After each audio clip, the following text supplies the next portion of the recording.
Hi there, Sandra here from Creating Spain. Thanks for joining me today. I have some pieces cut out here which form the base of a three-dimensional card that is very versatile. You can use it for many different themes. For the moment, I'm just going to show you how to put this together, and then I'm going to think of the theme and I'll dress a card properly. This is the front piece. We have two slot arrows here. We have a fold just there. I haven't put a folded line in because you really don't need it. There is a score line here, and then there's three lines which are cut in front of it. So that will be the front of the card. The back is very, very simple. It just has a couple of slots on the side there. And then we have these three tabs in different sizes. They have a score line at the top and they have a score line at the bottom. So you want to fold these over before doing anything else. So to put this together, what we want to do is to put our biggest piece through the top here. Now it is a fairly tight fit because that's the way I want it. I don't want it to be loose. So it's a close fit. It'll go in easy enough, but it is close. And it goes in up until those little slots on the side, basically. And you can put all of them through at the same time. So if we look at it from this side, put them all in that direction to start with. Now you see you have this tab here. What you want to do is to fold it back so that it meets the slot. That's all that needs to be done to it, okay?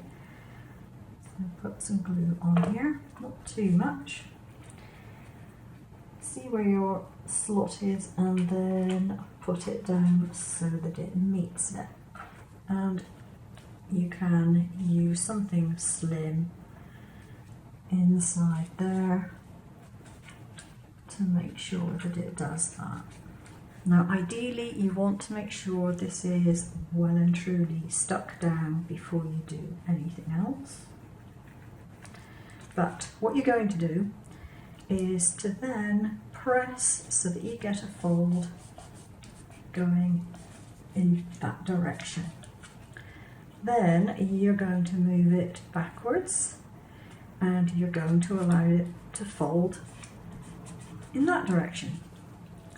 And this will give you like a matchbox shape.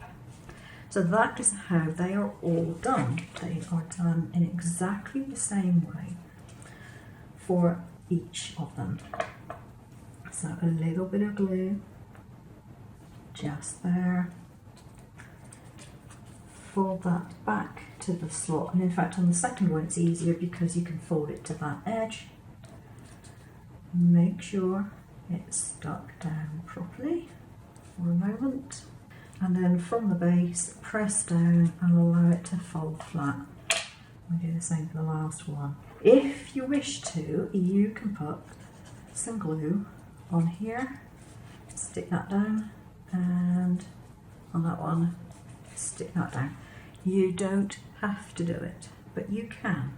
When that's stuck, it will stick up like so, which means they are all underneath in their little box format, and they will go like so. Now these little tabs can be bent in the opposite direction to make them stick up if they're not already sticking up, so that's that.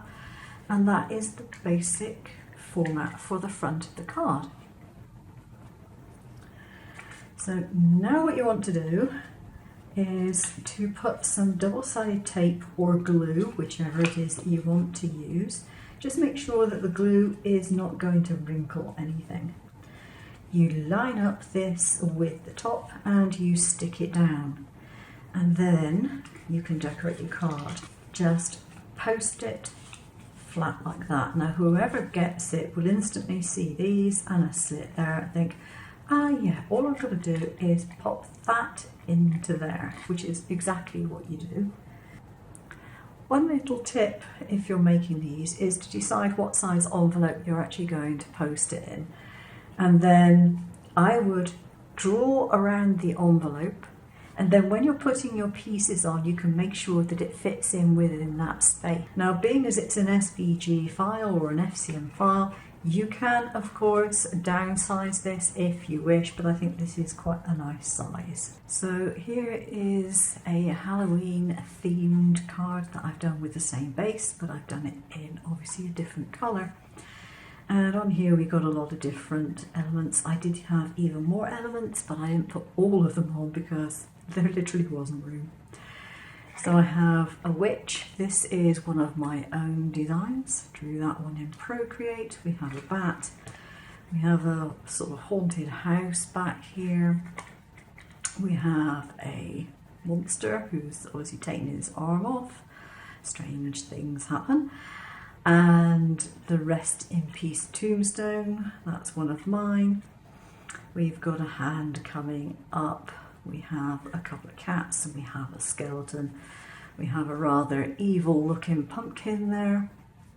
And I did the sentiment myself, have a spookful night. Pixabay is a great source of images if that's what you need, or you can do your own. Find them anywhere basically. What I did in this particular case, I didn't bother doing a print and cut. I imported all my images into Shortcuts a lot, put the trace lines around them as I wanted them with offsets and things, and I set those lines to print. So I just printed absolutely everything and then just put it to my scanner and let it do the work for me. If you do not have a DX machine, this is probably the easiest way for you to do your images. Just make sure you print it with an outside line. Now, if you don't have Shortcuts a lot, you can use something else. If you have an iPad or you have a computer, there are numerous programs that you can use which will put an outside line on for you. I have done videos on that before, so have a look on my past videos. If you've got an iPad and you want to know what apps to use, then I will give you some suggestions there. Okay, that's it for today. Hope you like the file. It's linked down below. I'll see you again soon. Take care now.